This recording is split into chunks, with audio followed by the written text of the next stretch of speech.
I think I'm having an art attack.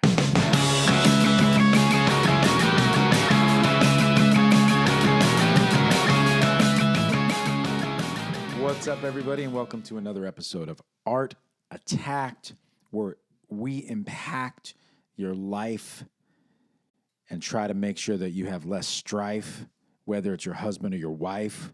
We don't even care. We make it clean like Nair takes off hair. Beyond repair, we wax poetically and we think emphatically. And we can't stop and we won't stop. That was so great. The only rhyme I got was wife. I'm like, I hope he says wife. I hope he says wife. And you did, and you said so much.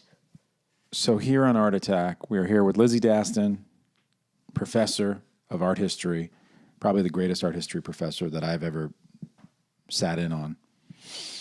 And myself, Justin BUA, artist. And today we are talking about an artist that is incredibly famous. Some describe him as the most famous artist alive. I would say probably one of the most successful artists, monetarily speaking. And I don't know where you stand, on what side of the fence you stand on with Damien Hirst, because he's a polarizing artist. A lot of people hate him. A lot of people love him. A lot of people, he gets reactions out of people one way or another. I mean, he's one of those British bad boy type of artists. But I want to know, really start with you about giving a little context of Damien's work and who he is, and then your opinion. Don't give me the bullshit opinion. I want the real. I'll give it to you straight. Okay, I never give lie. it to me straight. No chaser. No. Let's go. Neat. So Damien Hirst is among the YBAs, and it was a really popular group in the 1990s, the Young British Artists. Okay, I was like, what is that acronym? YBA? Yeah, the YBAs, but that's kind of how he is originally defined and grouped. And the other artists who are notable in the YBAs, we have Tracy Emin, Rachel Whiteread, Jenny Saville. And all of these people were scooped up by Charles Saatchi. And perhaps that's why Hirst's work really started to sell, because Saatchi is Saatchi from the Saatchi Gallery. Okay, the Saatchi Gallery. Got you. Yeah, so he had this model for collecting that I actually think is really gross. He would go to MFA schools, buy out everything because he had that much money, hoping that one would pop. Because if one does, he's got it. Exactly. It justifies the expense that he made. So for me, the reason I don't like that is because it is so commodified. Commerce. Right, and I understand that that is a reality when discussing art, but it just feels so literalized in such a hideous way, and he would just take that art and box it and never look at it again and just index it and then hope to resell. But anyway, that's a little bit of a tangent. And another tangent that I think is important, you know, especially because it's interesting, but somebody like a Saatchi, somebody like a Gagosian, and certainly Castelli back in the days, Leo Castelli, they make you. There are certain incubation galleryists and certain curators and certain people that are so powerful that if they deem you the dude or the woman or the man, it doesn't matter if it's a man or woman, but you know what I mean, the shit, you will be famous. You will sell. Because at the end of the day, if you boil it all down, it comes down to connections, not talent, sadly, but connections. And so Saatchi was one of those powerful, you know, entities who could make you or break you. And it's pretty incredible that you mentioned Gagosian in that list, really prescient, because Hirst is also represented by Gagosian, and he just had his most recent show in that gallery. Don't you think that Gagosian is Gagosian is this super powerhouse, entrepreneurial, mysterious man who will buy a work for 100,000 and flip it for, 10 million the next day.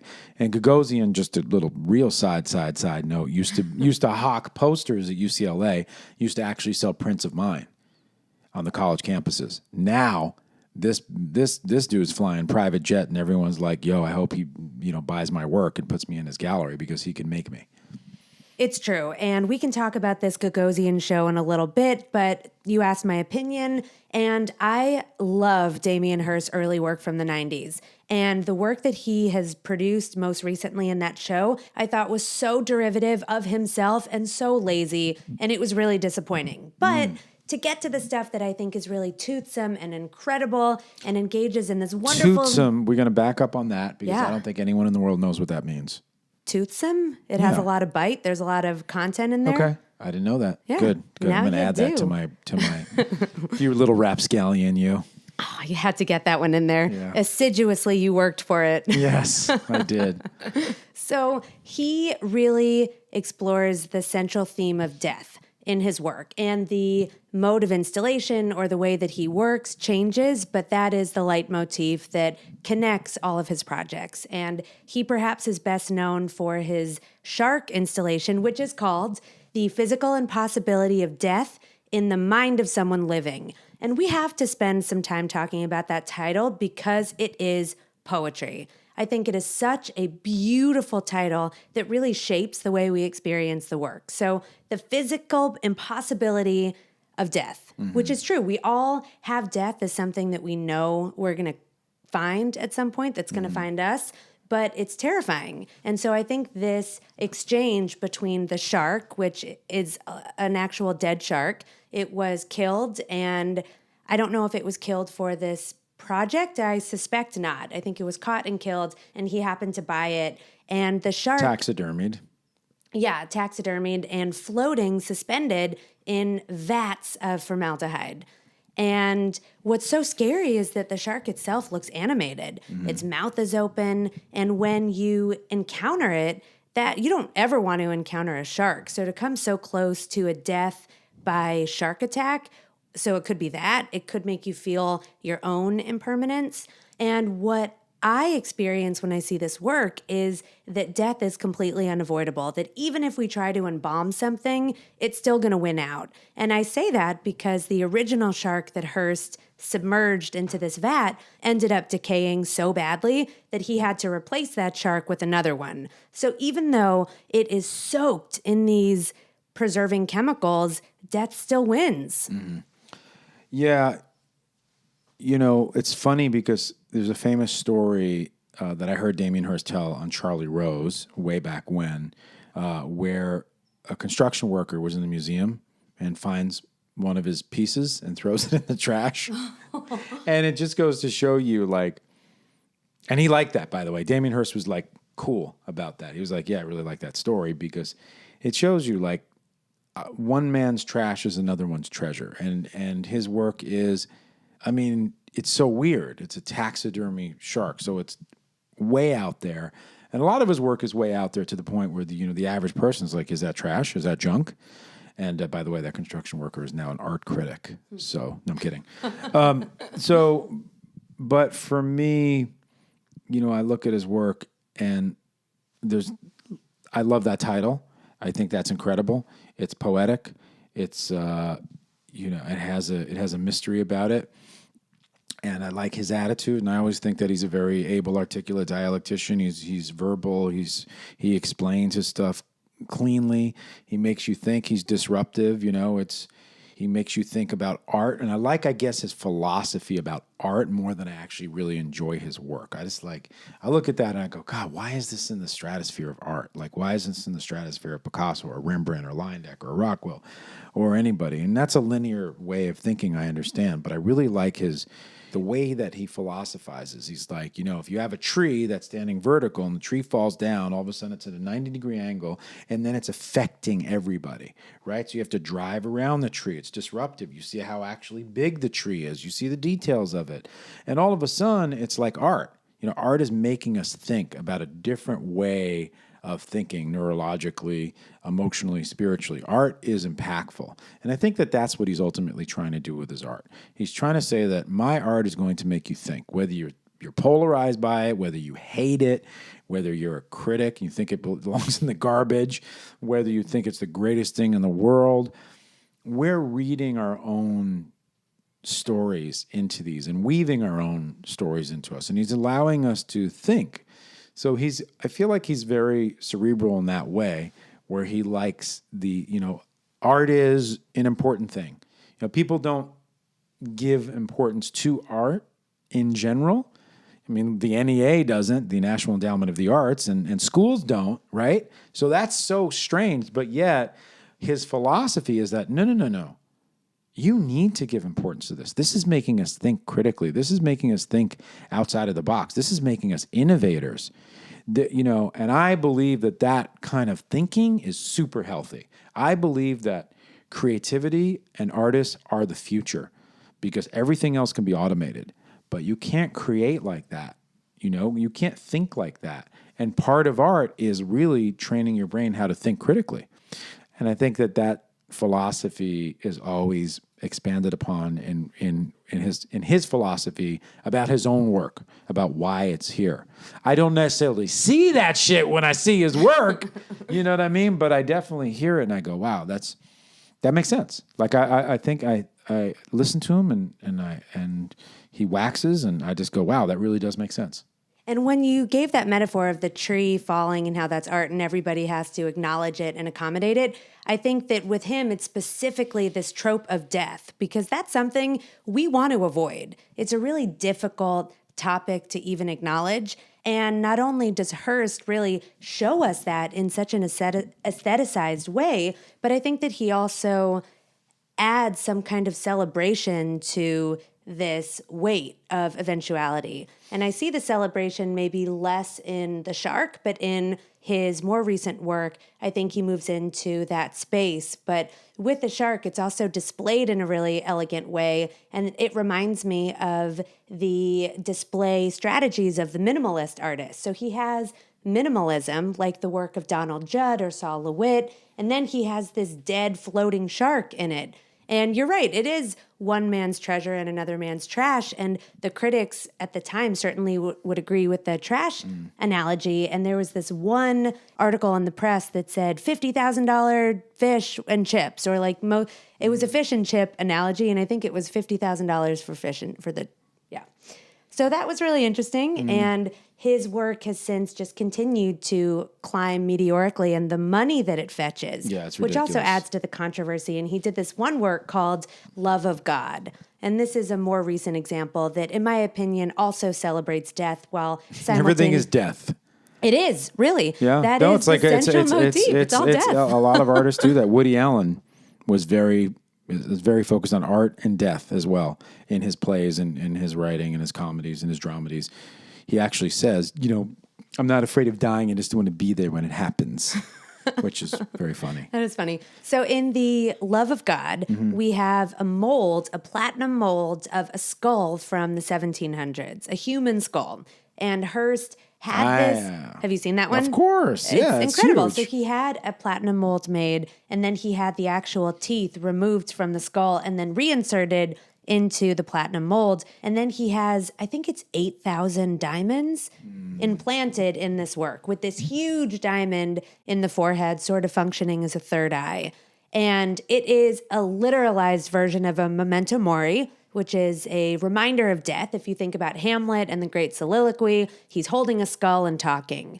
But even more so like the Dias de la Muertes, it's very, Mexican. It's very Chicano. They dress up the skulls all the time. I mean, I feel like that was derivative of that. I mean, that's what I first thought of. I was like, oh, that's very very cool Mexican artistry. And he kind of stole it and made it Beverly Hills. Well, I think that was an intentional reference, but it is death decorated. And he wanted to sell this work for $100 million. And it cost a lot to make. I don't think that much less than $100 million. And so the controversy came that he released it and nobody seemed to buy it. And then this really shady anonymous person bought it. And so people assume it was him. That is so Banksy of him. You know what I mean? A little bit. Maybe he's Banksy. That's the crazy shit right there, because he's so clever and so successful that I wouldn't be surprised, and I'm sure he's definitely friends with Banksy, but wouldn't that be amazing if we found out at the end of the day, Damien Hirst I would love that so much. He was also Clark be slightly Kent, disappointed. and then Banksy was his Superman. Fun. Cool little analogy there. Yeah. So going back to the importance of his titling, the title of this work, Love of God, what does that mean to you? What does love of God mean? Yeah, just how do you interpret the title Love of heavy. God? That he is in love with himself because he thinks he is God. That's so cynical. Because he's a psychopathic narcissist.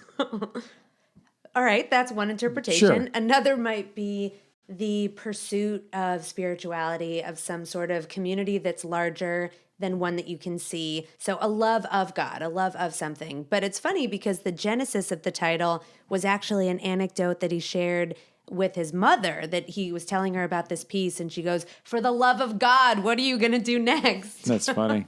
And she wasn't even Jewish, right? That's just the way that I speak. I don't Okay, know. yeah. She was, for the love of God, what are you doing? I don't like when you do that. Mate, for the love of God. Just for the love of God. Yeah, I guess that makes sense because the way you were like, for the love of God, what's the matter with you? I don't feel very well. The best impression of me I've ever heard. But I do think that's really interesting because we can interpret even the titling from a multifarious place of perspectives, and that for him it was not nearly as esoteric as this concept of spirituality and religion and community. For him it was kind of a forward-thinking, almost humorous nod to how is he going to innovate next? What do you do after casting this old human skull and then inserting 8,000 diamonds in it? Yeah, and then this goes to like, this is becoming like, it becomes like insane. Like this whole world right now of the Damien Hirst and the Jeff Koons. There's like a certain amount of there's this ivory tower of artists, and he's in that tower, which is amazing. It's probably a fun fucking place to be. Like it's some crazy type of money place to be. So at this point, to top himself, because you said his newest work is like feels derivative of his own work. But it's funny because you get to a certain point and you're like, well, what am I doing? Like I got all the money in the world. I'm not really, most people work to survive. Most people work just so they could put food on their table and, feed their kids and go get an education. Most people, the average person, that's what they're doing. They're just surviving. He's at the level right now financially where he's just such in a place to just do anything. Like really, right? So he's not in a survival mode. And we think about artists historically, a lot of them were in survival mode. Like I got to create this, otherwise I won't eat. I got to create this, otherwise, the king's going to, cut my throat. I got to, you know what I mean? He's in a very unique position, like in the 1% of artists who are like, I'm going to fucking disrupt. I'm going to create. But, and there's something like, I'm saying that with cynicism and envy at the same time. Like I envy that position to be in a place of your artistry where you could be like, I can do whatever the fuck I want to do. I'm an artist and I got 6 commissions going on right now. I got a bunch of projects. I got like stuff that I have to do to pay the bills. That's my bill paying stuff. And then I'm like, I'm going to get those done. Then I'm going to do a painting that I really want to do for me. It doesn't mean that I don't want to do these other ones. I do, but at the level, he's at that level every time he creates. Or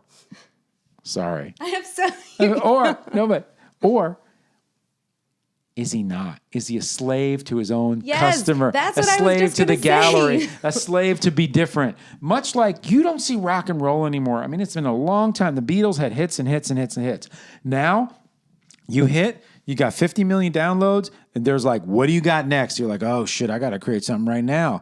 It was so slow, the rollout back in the days, but now it's like, boom, you're a hit. What else you got? Boom, it's a hit. Cool, what else you got? You always have to up yourself. So I wonder if he's got that pressure. So now I'll let you talk about that because I see both sides of that. As an artist and as a struggling artist and as a successful artist, I can see both sides. I think that it must be incredibly stifling within a creative space. Sure, the money is amazing. He probably makes millions of dollars upon every sale, but there's the expectation that all of his work is going to be about death in some regard. Even his spot paintings, which are probably his most aesthetically pleasing, they are about death. It's a stylized look at a pharmacy installation that he did also in the 90s. But I think of him in the same way as I think of somebody like Cindy Sherman, who's one of my favorite artists. I hope that we do an episode on her. But the work that she did in the realm of self-portraiture and masquerade in the 1970s with her untitled film stills was wildly significant. And then her next project, she would do herself in some kind of grotesque manner. And so with vomit, and then we see the Cindy Sherman series where she's in clown getups. But when I saw her work, the comprehensive collection of it at the Broad a couple years ago, it just felt, okay, well, this is Cindy Sherman as blank. This is Cindy Sherman as blank. And it's because as a viewer, we have that expectation that she is going to be masquerading as something. I'm sure she finds creative energy within that opportunity, but I also think that it must be a little bit oppressive. And so with Hirst, it's a similar deal, that he is in this or with a platinum handcuff, where he sort of succumbed to this world of creating some kind of dialogue around death. And I don't feel bad for the guy, but I do think that there are probably limitations to his practice because of his success. Yeah. And I think that his soul is rotting because I don't think that he's ever going to understand how to draw and paint well enough. And I think deep inside of his real id, like deep there in his guts, he wants to really know that he can draw and paint from an expressive and soulful place. And I think that he's probably sick to his stomach every day, and then he creates some really weird, crazy, fucked up shit, and then does some crazy drugs, and then has some crazy sexcapades. No, I don't know. I'm saying I think it's possible. I think that any artist that doesn't understand the nature from a drawing perspective, forget about painting, just from drawing alone, is somehow will always never have that feeling of satisfaction. That's my own personal opinion that I'm probably projecting, but I know it to be true on a deeper level. So speaking of sickness, this is a great little segue into his installation work of the pharmacy. So I believe it was in 1992, and it was at a gallery in New York. He completely transformed the space into what looked like a typical pharmacy with all of these pills, and he would arrange things so that pills that were related to the head ailments would be at the top, and then pills related to the gut would be in the middle, and so on. And so he sort of indexed the body through these fictitious medications. And what I think is so interesting about this little installation is not only the history of it that links to Oldenburg's store or a grocery store installation takeover that Warhol did in the 60s. And so there is this historical precedent of creating art spaces and changing them, recycling them into something that appears to be commercial but isn't.